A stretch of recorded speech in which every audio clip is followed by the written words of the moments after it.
Assalamualaikum warahmatullahi wabarakatuh. Halo teman-teman, kembali lagi di channel YouTube Crazy Football Opinion. Gimana kabarnya teman-teman? Menuju tengah pekan ini sehat semua ya teman-teman. Semoga masih semangat dalam menjalani kesibukannya sehari-hari teman-teman. Di sini saya ingin membahas sedikit, yaitu ya pro kontra dengan statement dari salah satu politisi, yaitu dengan statementnya yang berbunyi kemarin, untuk pemain tim nasional kalau bisa 60% pemain lokal dan 40%-nya pemain naturalisasi ya.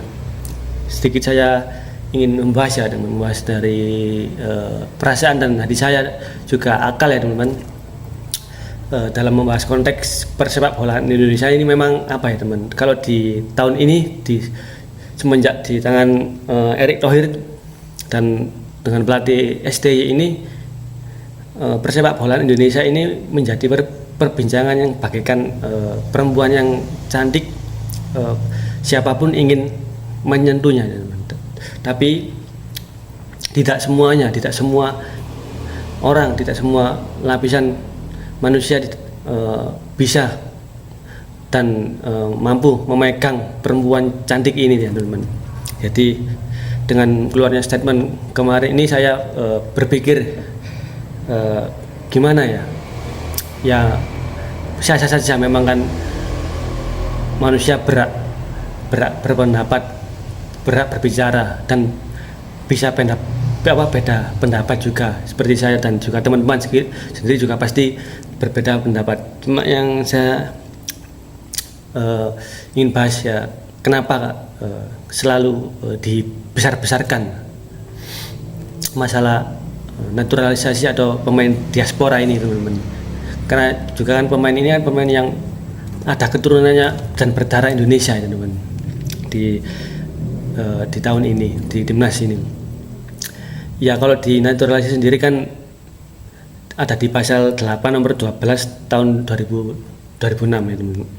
Saya sendiri mungkin tidak profesional dalam menjelaskan untuk masalah pasal-pasal ini teman-teman, yang disebut salah satunya itu untuk syarat naturalisasi ya adalah bagaimana mengajukan orang asing itu apa namanya, untuk syaratnya adalah membawa kemajuan negara ataupun berprestasi dalam suatu negara itu, maka dia berhak untuk mengajukan naturalisasi ya teman-teman. Cuma yang saya tekankan ini kenapa perdebatan ini muncul statement-statement yang mungkin banyak semenjak timnas naik ini performanya. Kenapa kok tidak dari dulu, waktu sepak bola Indonesia ini suram, waktu sepak bola Indonesia masih tidak ada masa depan, waktu PSSI-nya mungkin ya tahu sendiri ya, PSSI mati dan masih bobrok teman-teman. Kenapa dulu tidak banyak suara seperti saat ini teman-teman? Kenapa suara ini suara-suara yang sedikit mengganggu teman-teman supporter tim nasional, kenapa baru muncul di saat timnas Indonesia ini sedang mengalami progres yang meningkat ya teman-teman? Kenapa dulu tidak ya? Padahal untuk naturalisasi ini kan dari dulu sudah ada ya teman-teman. Dari tahun 2010 ada Christian Gonzalez, ada Irfan Bahdim. Waktu itu dulu kan juga tidak pemain itu kan juga tidak lama, masih kalau Christian Gonzalez kan lama ya teman-teman. Pada dia kan lama menetap di Indonesia waktu itu, lebih dari 5 tahun ya teman-teman. Di Persik Kediri, di Persib Bandung waktu itu ya, di naturalisasi waktu itu syaratnya memang harus 5 tahun. Dulu ada Irfan Bahdim, terus semusim selanjutnya ada Beto, Bio Pauline, Greg Nokolo, Spaso, ada Rafael Matimo, dan masih banyak teman. Nah, waktu itu kenapa tidak banyak suara-suara yang kontra, banyak suara-suara yang sedikit mengusik hati supporter timnas. Kenapa kok belum muncul waktu itu, dimana sepak bola Indonesia ini itu waktu itu mungkin tidak dipegang pada orang yang tepat. Kenapa sekarang timnas Indonesia dan PSSI sendiri dipegang pada orang yang benar-benar ingin memajukan sepak bola Indonesia? Kenapa banyak yang mungkin kontra, banyak yang tidak ingin sepak bola ini mengalami peningkatan? Kenapa ya teman? Kita bolehlah beda pendapat, boleh kritik, cuma kan masih bisa diakal lah, masih bisa dipikir lagi. Kita kritis boleh, cuma kan harus kita pikir untuk sepak bola Indonesia ini kan, sepak bola kita itu masih berkembang ya teman, masih berkembang, bukan sepak bola yang maju teman. Kita lihat liganya sendiri kan masih belum tertata rapi, juga timnasnya sendiri kan ya tahu sendiri kalau timnas Indonesia ini diisi pemain lokal yang memang kemampuannya belum bisa step up jauh, mungkin levelnya masih ASEAN saja teman. Kalau diisi mungkin pemain-pemain lokal, kita lihat dari pertandingan SDY, kalau dia menurunkan pemain lokal kan beda dengan adanya pemain diaspora yang dalam starting 11 tersebut.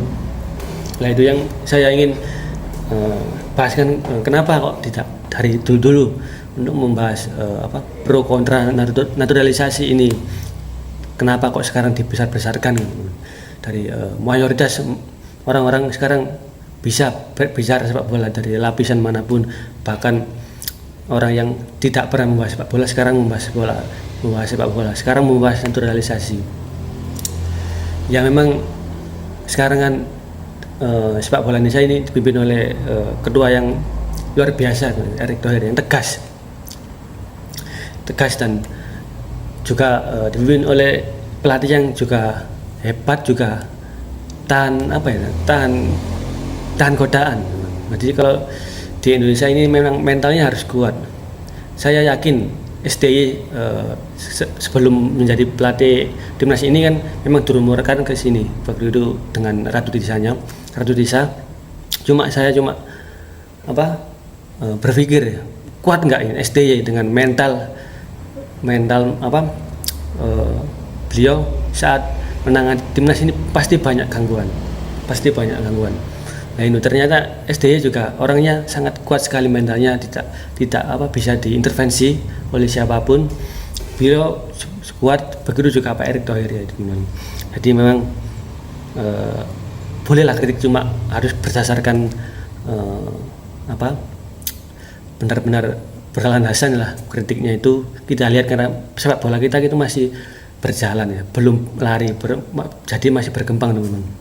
Jadi kita butuh pemain-pemain yang kemampuannya di atas rata-rata, karena kita baru belajar teman-teman. Dan output dari pemain diaspora yang akhirnya bisa berseragam timnas itu kan juga baik untuk pemain-pemain lokal kita, kan akhirnya bisa step up ya, seperti Hernando, Marcelino, Asnawi, Arhan, ada Dewangga, kan permainannya ikut meningkat ini. Jadi itu sangat menguntungkan bagi pemain-pemain lokal ini. Adanya persaingan dan harus ternyata pelatih mengambil pemain diaspora itu buat kita meningkat, buat kita berkembang gitu. Harusnya gitu ya teman-teman. Jadi harusnya itu menjadi hal yang menguntungkan, bukan hal yang dikontrakan lagi, kecuali memang kualitas pemain-pemain lokal ini baik ya teman. Nah kita harus pelan-pelan dan sabar ya teman, karena ini proses teman-teman. Beda dengan sepak bola luar negeri, Eropa, Inggris itu banyak pemain asingnya, tapi individu pemain lokalnya itu bisa ngimbangi ya, teman. Seperti Manchester City, Manchester United, MU itu pemain asingnya lebih banyak daripada pemain lokalnya. Tapi kan di sana sudah sepak bola sudah menjadi industri, timnasnya sudah maju. Beda dengan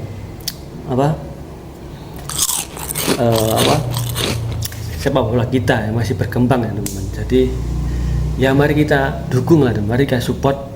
Apa yang salah, apa yang keliru, kita benahi bareng-bareng, kita berikan kritik yang terbaik buat PSSI, buat timnas ya teman-teman. Itu teman-teman.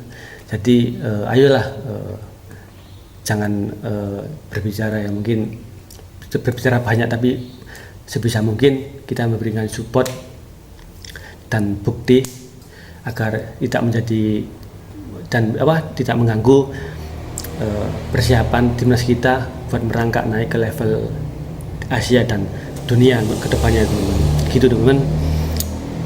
Bagaimana dengan pendapat teman-teman? Apakah ada pendapat lain?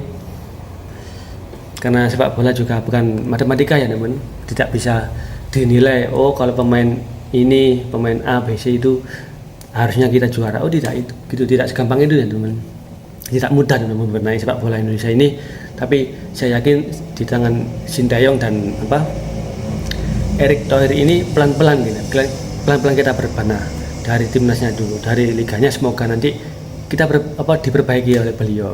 Seperti timnas putri kan di luar negeri ada timnas putrinya, klub-klub putrinya itu pasti ada lah. Di Indonesia ini kan tidak ada kompetisi teman, cuma timnasnya aja, dan kita tidak bisa membuat timnas yang baik tanpa adanya kompetisi di lokal. Itu kita butuh kompetisi lokal itu teman, kita butuh kompetisi pemain wanita lah. Seberapa banyak kita pemain wanita yang ada di Indonesia ini, seberapa banyak yang minat menjadi pemain profesional sepak bola wanita. Kan juga kita kan sebagai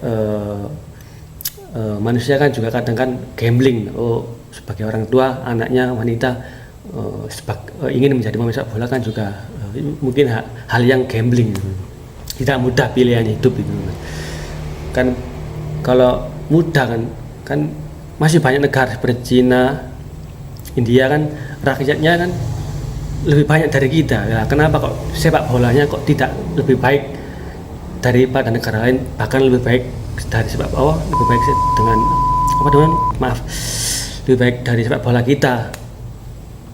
Kan kita harus berpikir, ternyata tidak mudah ya mencari bibit-bibit pemain dari pemain lokal itu, kan tidak semuanya bisa bersaing gitu. Nah, kita butuhkan pemain-pemain diaspora yang keturunannya Indonesia, yang kualitasnya mungkin bagus lah, cukup lah, itu bisa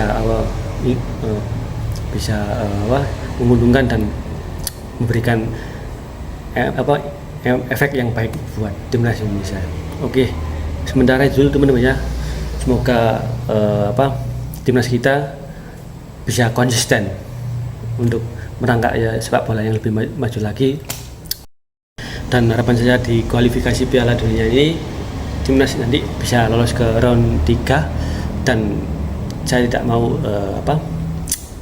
berpikir melangkah jauh, tapi bagaimana timnas ini konsisten untuk progresnya teman-teman, pelan-pelan. Bagaimana pendapat teman-teman? Apakah ada pendapat lain? Gitu dulu ya sementara teman-teman bahasan ini. Terima kasih, dan jangan lupa kritik ya teman-teman di akun saya agar saya lebih baik lagi. Jangan lupa like dan subscribe-nya. Semoga timnas menang ya teman, melawan Irak dan melawan Filipina. Oke, sementara itu dulu. Mohon maaf. Assalamualaikum warahmatullahi wabarakatuh.